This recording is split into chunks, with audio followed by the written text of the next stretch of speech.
On a rather overcast morning, 18 of us set out on our monthly walk, starting from the St Ives estate. Here we are in front of the information board, where we're all just ready to set out. We go from here up into the St Ives estate.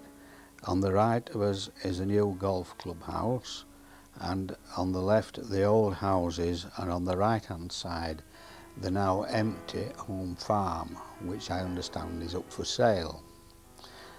We're now walking on the path towards Harden, and having reached the outskirts of Harden, we go down the hill, and on the right hand side houses are being built on the site of Ellison's Circlips mill, which has just been demolished.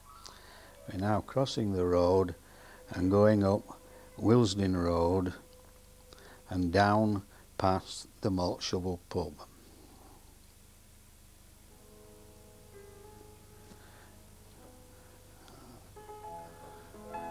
We climb up Mill Hill top, up as far as Stephen Smith's garden centre.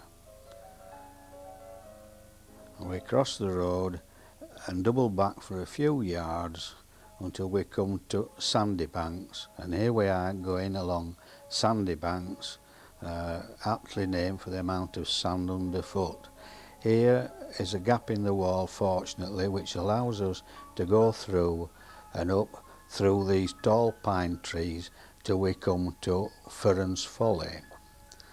Now, Ferrans Folly, I understand, was built by the member of the Ferrans family in 1796. He had been a drunkard and was reformed, and they had this built to remind him of his bad ways. This looks across the valley to the St Ives estate, but of course in those days there wouldn't be all the trees around it that there are now. Here we are enjoying a rest, looking at the folly, and here is Jim Sharp and his twin brother looking through the other window. Now we go forward through the woods again until we come to this rather difficult part, which is like a dried up river bed going down the hillside, and it is very rocky. On the left hand side is a sign warning us that police dogs train in the area. Fortunately they weren't there today. Now we leave the woods, cross the meadow, over the stile and on to the Beckfoot golf course. Here we are on the golf course, watching the people playing golf, and we come down to where there are signs, golf balls to the right of them, golf balls to the left of them, into the valley, etc.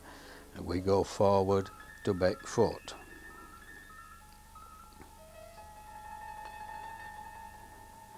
Now we approach the village of Beckfoot, or a hamlet, and here in front of us are what was the first sawmill in England, so we were reliably informed. We now cross over the small bridge and up onto the path and over the well photographed and painted Beckfoot Bridge with the ford on the right hand side.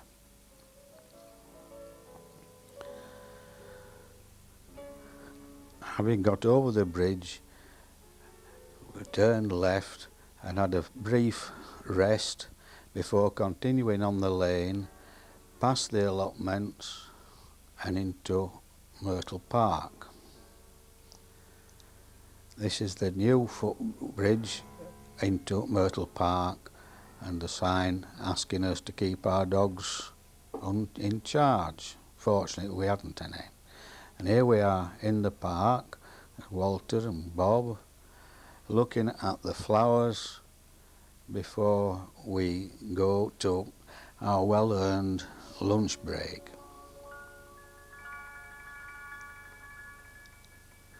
Here we are having our lunch in a very pleasant seated area round the bowling green. This is where the lads from the Bradford and Bingley Building Society come and spend their lunchtime playing bowls. We were very fortunate that the rain kept off for us, although there was just a slight drizzle for part of the time.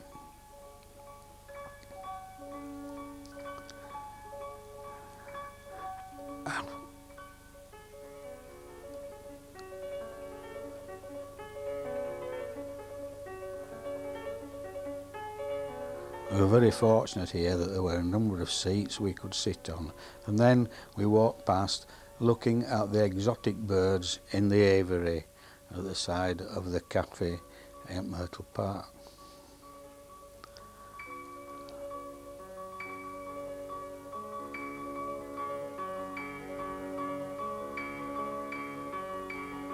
And then we go down into Myrtle Park, into the meadow, where the scaffolding was being erected for the pop concert on the following Saturday and Sunday.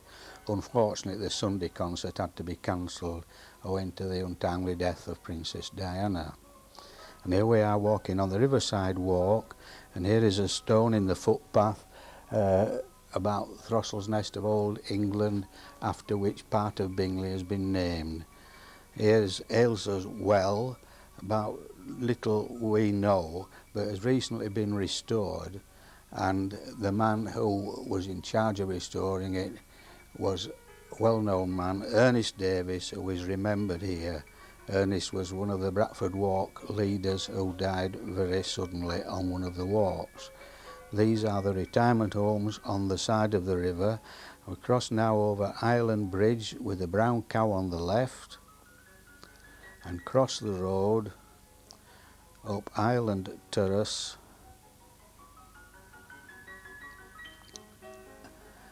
and then up the steps onto Alter Road.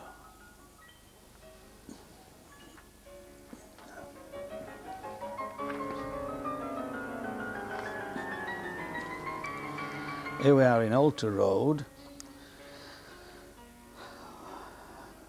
rather steep climb, and here we are at the site of one of the YB pylons, where an army of men were working painting the pylon. And like all retired men, we were there to stop and watch and see them work. One of their compatriots in the bottom is shouting, "You've missed a bit." It's interesting to see how some of the pylons are covered to prevent them being electrocuted. Here we go through the stile in the wall and up about 100 steps, where at the top those of us who galloped on in front earned a rest.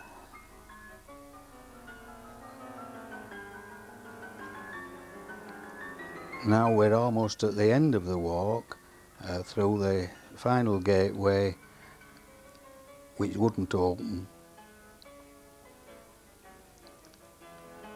and the restored lodge, which is now occupied.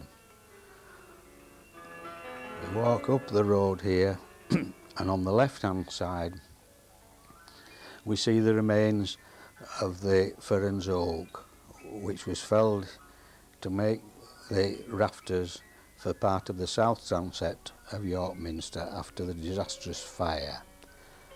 And here we are in front of the mansion, which is now a home for invalid children and disabled people.